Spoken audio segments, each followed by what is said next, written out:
L'animal n'est pas entré dans l'espace par hasard.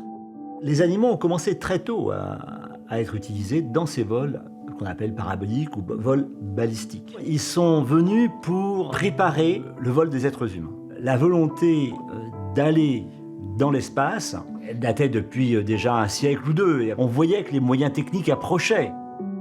Pour envoyer des hommes dans l'espace, ou des engins dans l'espace, puis des hommes dans l'espace, il faut une capacité technologique importante. Et donc c'est un moyen de monter ses muscles, je dirais, de façon pacifique.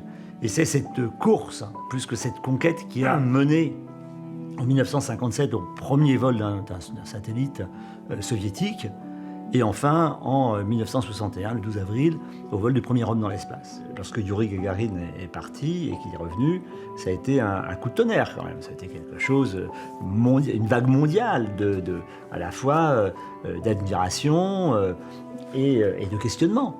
Le réacteur, comme les vols qui se faisaient à cette époque-là, avec des animaux, c'était plus dans un objectif de science, de connaissance scientifique.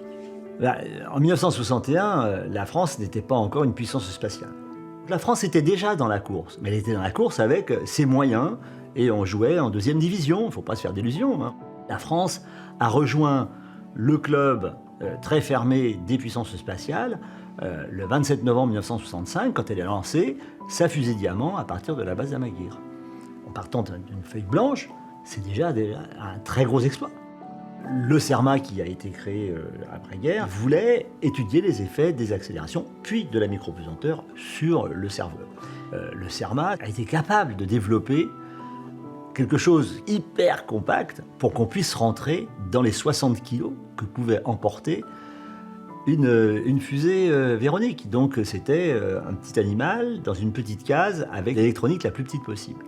Donc pour avoir des données scientifiques interprétables, il faut un animal dont on connaît parfaitement le fonctionnement du cerveau, la cartographie du cerveau pour implanter les électrodes au bon endroit, la physiologie, et dont on sait qu'il va résister aux conditions qu'il va rencontrer. Donc c'est naturellement qu'on a choisi des rats. Le rat qui était sélectionné, il a rongé ses fils, et donc il n'y avait plus de données, et donc il a été remplacé par un suppléant. Et c'est comme ça que Hector s'est retrouvé par hasard sélectionné à la suite de la défection de son petit camarade. Il y a beaucoup de préparation, mais l'histoire est brève.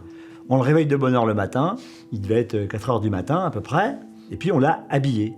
On lui a mis sa combinaison anti-G, et puis on l'a installé dans sa cage suspendue avec des ressorts, c'est un bâti avec des ressorts. Et puis ensuite, on l'a amené sur le pas de tir, où en haut de la fusée, on l'a rentré dans la tête de la fusée Véronique.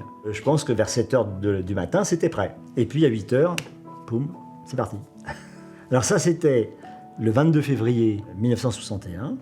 C'était à Maguir, donc dans le sud du Sahara algérien, qui était la base de lancement de l'armée française.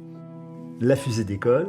Au bout de 2 minutes, elle a pratiquement atteint les 100 km d'altitude.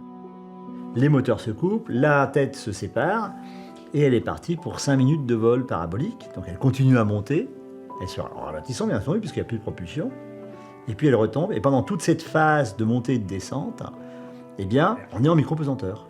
Le vol a duré 8 minutes et 9 secondes, donc c'est très bref. Et la phase de micropesanteur a duré presque 5 minutes. Et donc ça s'est passé très vite. Et après, il faut le récupérer, donc les hélicoptères vont les chercher. Et donc ils le retrouvaient assez rapidement. Ils ont extrait le rat, l'ont ramené, on refait des mesures, et puis voilà, l'affaire était dite. Hector est un pionnier français dans l'espace. C'est un contributeur remarquable, aussi bien à la science spatiale qu'à la politique spatiale de la France et de l'Europe. Si on regarde ce qui s'est passé, toutes ces petites pierres, eh bien, elles nous ont amenés au chemin qui mène à la Station spatiale internationale, à Ariane 5 et Ariane 6, et aux grandes réalisations que l'Europe fait avec la France dans le domaine spatial.